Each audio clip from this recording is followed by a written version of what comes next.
Salam alaikum, j'espère que vous allez tous très bien. Comme vous le voyez, aujourd'hui je vous gâte avec une recette de roulé à la vanille avec une ganache ou une décoration avec de la crème, avec un peu de fraise. Franchement, c'est super bon, super léger. Donc pour les ingrédients, je vous les mets la liste. En fait, j'ai besoin donc de 5 œufs à température ambiante, toujours et toujours et toujours. Donc là, je pense que c'est bon, vous l'avez compris. Pour les gâteaux, ça c'est vraiment très important. Donc là, je vais mettre un peu de vanille liquide. Si vous n'en avez pas, vous pouvez rajouter un sachet de vanille, de sucre vanillé. Une pincée de sel toujours, ça c'est important, même si on fait des gâteaux sucrés. Donc du coup, là, j'ai commencé à battre les œufs. Donc là, je mets à vitesse moyenne, tout simplement parce que je ne veux pas faire beaucoup de grosses bulles d'air en fait. C'est important que les œufs montent tranquillement. Si vous avez un robot pâtissier, c'est encore mieux. Donc là, je mélange bien. Et comme vous avez vu, pour les ingrédients, franchement, il n'y a pas plus simple. En fait, j'ai 5 cuillères à soupe de sucre, 5 cuillères à soupe de farine, 5 cuillères à soupe de d'huile végétale. Et 5 œufs avec la petite pincée de sel. Il n'y a pas de levure chimique, il n'y a pas besoin. Vous allez voir, le résultat est vraiment top. Donc là, je vais commencer à rajouter mes cuillères à soupe de sucre. Vous pouvez tout préparer à l'avance dans des petits bols et vous rajoutez ça au fur et à mesure. Donc je rajoute le sucre en 5 fois. Ça va permettre en fait au mélange de devenir vraiment bien mousseux. Ça c'est très important. En fait, la couleur jaunâtre va disparaître pour laisser la place en fait à donc une couleur crémeuse un peu beige, un peu blanchâtre. Donc ça montre bien que donc les œufs ils sont bien elles ont pris vraiment suffisamment d'air pour que ça ne tombe pas à la cuisson. Donc là, je continue l'opération et franchement, ça prend pas beaucoup de temps, c'est rapide. Vous pouvez l'utiliser pour plein d'autres choses en fait. Donc là, je vous montre la base et après, je vous laisse donc libre pour la suite. Donc là, je continue.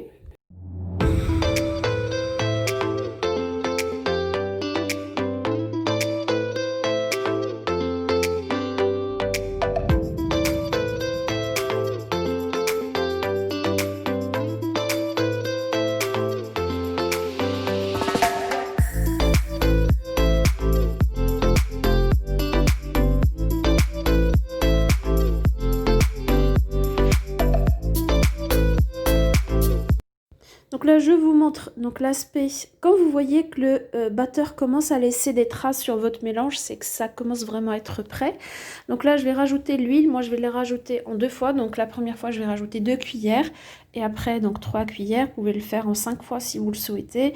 Mais moi, je ne veux pas que la vidéo devienne interminable.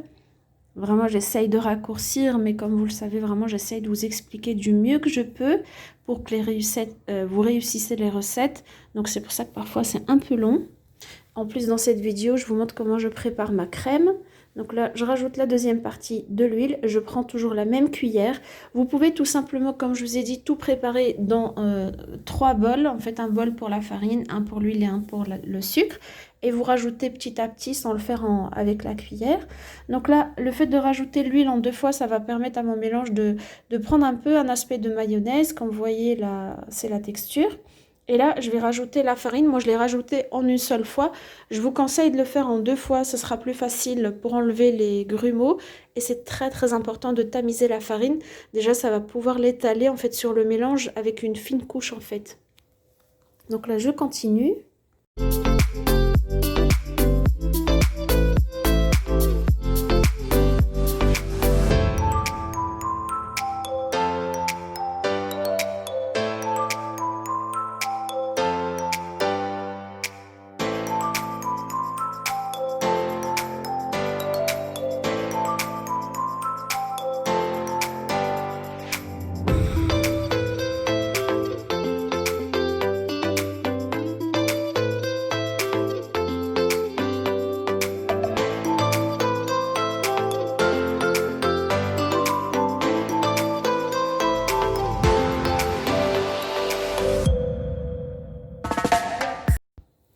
Donc là, j'ai mis mon four à préchauffer à 170 degrés. Donc là, j'ai pris une plaque de cuisson que j'ai couverte en fait du papier cuisson.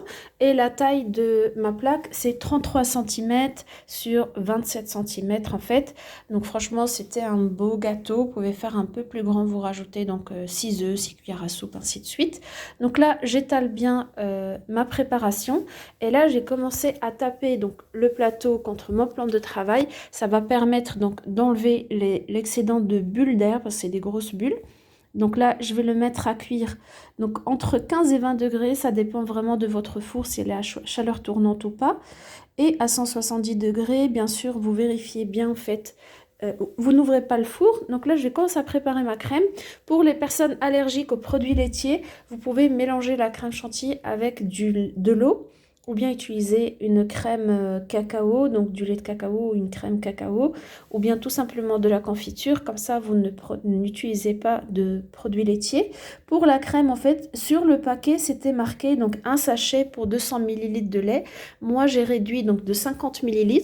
Donc, j'ai utilisé seulement 150 ml pour avoir une crème bien ferme. Elle a bien tenu pendant 48 heures. Franchement, j'ai eu aucun souci. Elle était parfaite. Moi, je préfère cette crème. Ça, c'est voilà, ça c'est mon goût personnel par rapport à la crème fleurette parce que je sais pas, il y a un arrière-goût que j'aime pas particulièrement. Non plus, moi je prends du lait sans lactose, j'arrive à le digérer mieux. Oui, je vous raconte un peu ma vie, mais vous savez, moi j'ai fait les choses naturellement, donc je ne me prends pas pour une professionnelle, je ne suis pas chef cuisinier. C'est juste que je suis vraiment très très passionnée par la cuisine, ça me détend et ça me permet de déstresser par rapport à tout ce qui se passe en ce moment. Donc là, je rajoute 2 cuillères donc, de confiture de fraises. Franchement, c'était juste une question de goût et de couleur. Et franchement, le goût, c'était top. Ça remplace en fait le colorant alimentaire.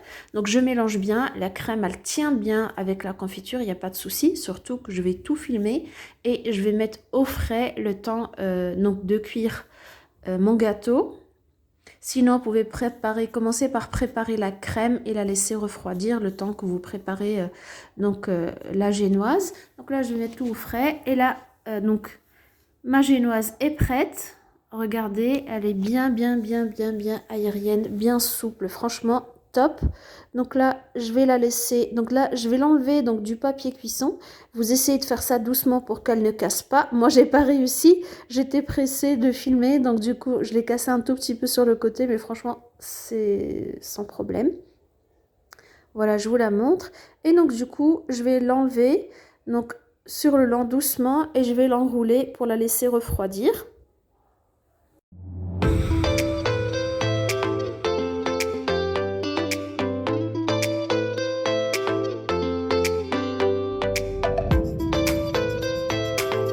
La laisser refroidir à température ambiante, il n'y a pas besoin de la couvrir par un linge humide ou quoi que ce soit parce que le papier cuisson remplace le linge humide. Donc là, je vais l'ouvrir comme ça. Vous voyez, il y a des petites cassures, mais franchement, sans plus, ne vous inquiétez pas, ça tient bien la forme. Donc du coup, je vais mettre ma crème avec de la fraise. Donc je vais l'étaler et après, je vais enrouler.